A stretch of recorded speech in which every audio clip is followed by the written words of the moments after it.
Floyd's co-founder Roger Waters has been accused of making numerous anti-Semitic remarks in an explosive new documentary.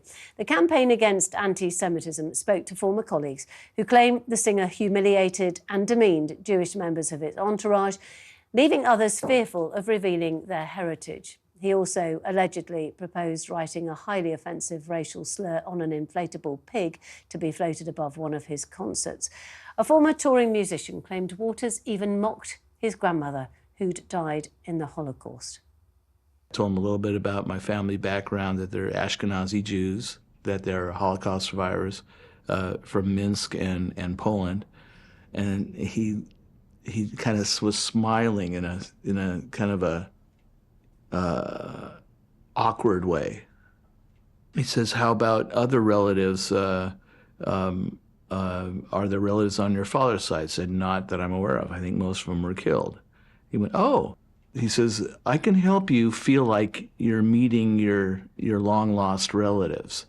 He went and tried to go into character as a babushka, and he puts on this impression of an old hag. Now, this is not the first time that Waters has been accused of racist behaviour. In February, Waters' former bandmate David Gilmour and his wife issued a statement calling him antisemitic to his rotten core, while Nazi imagery used in his performances has also come under intense criticism. Roger Waters has consistently denied all allegations against him. Sharon, you've met Roger Waters, yes, and you have views on this. Oh, absolutely. Firstly, because I'm a Jew. Oh, yes, I'm a Jew. And I know him. I know his reputation that precedes him in our industry. And absolutely, he laughs. He's always telling jokes about Jews, always making comments about money, the cliché, you know, old-time opinion. And you've got to remember that this man's 80 years of age. If you were to ask anybody in the street that's under 40 and you showed them a picture of him and said, "Do you know who this is?" nobody would know. So in today's music industry, yes, he's got his old fans from, you know, early days, but he's not relevant as far as anybody really cares about him to know what he's doing or anything like that. And I think that he must have really lost the plot and should really go and actually take his life, live in an old people's home, and leave the Jews alone. And they can be dangerous care homes, you know, in COVID crises, that kind of thing. So oh yes, it's never good. But yeah, I mean, that's where he belongs. But the thing is, his recent tour of Europe, Frankfurt tried to ban his concert, and I think they did, and then so did Cologne. And that's because he went around Germany with playing these concerts with this sort of pig in the air, which we're told in this documentary, The Dark Side of Roger Waters, that he wanted to adorn with horrible anti-Semitic slogans. Because Jews don't eat pig. Yeah, and the pig. And also he dresses up as a Nazi with a long leather trench coat and then sort of mock machine guns the audience.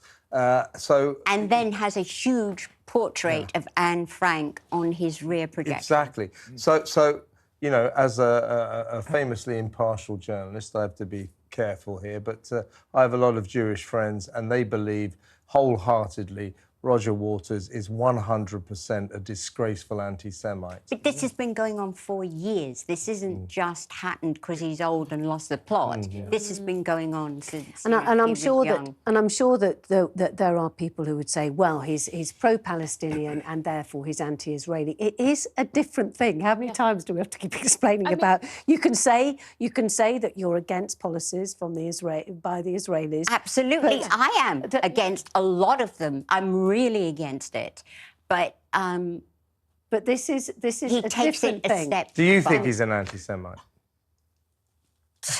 Is the Pope a Catholic?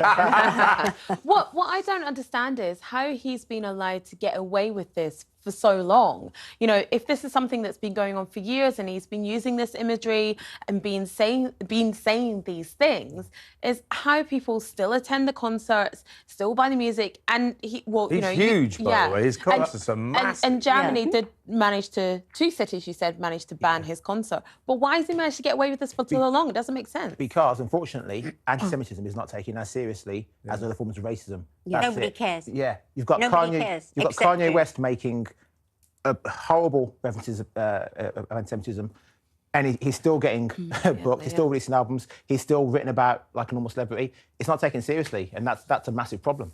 Yeah. Well, of course, and we saw what happened under Jeremy Corbyn's Labour Party. About again, it was about, you know, was it taken seriously enough? No, it wasn't. And then because the far left have a problem with anti-Semitism. They have a problem with Jews. I don't know why it is. It's something to do with. Is it not? Does it not come down to the Palestinians? Being America's poodle and all that. That Israel is the brother of America and therefore is a symbol of kind of vile capitalism in the middle of the Middle East. That's what it had. So far left politics often spill over into this strange anti-Semitism. But people don't know their history. And the thing is, after the Second World War, every country joined together because nobody wanted the Jews and said, oh, we know where we can put them. We'll send them over there. And they were put on boats. They couldn't get in any other country, and they were literally shipped there. Yeah. Of course. So, but, you know, if you look at sort of Corbyn, for example, and indeed Roger Waters, look, there's a real case for saying, look, come on, the Palestinians get a really bad deal here and Israel don't treat them very well. Yes. But think about Corbyn, for example. He's supposed to be a politician. He was the leader of Her Majesty's opposition. In terms of foreign policy, he had one interest in the whole world, which was Israel and Palestine. And that's the same for Roger Waters, and that is a weird obsession that I think spills into a kind of anti-Semitism. I've met him, and You are a fan. he's scary. He's absolutely scary. He has this. Never changed his mind about anything in 70 years.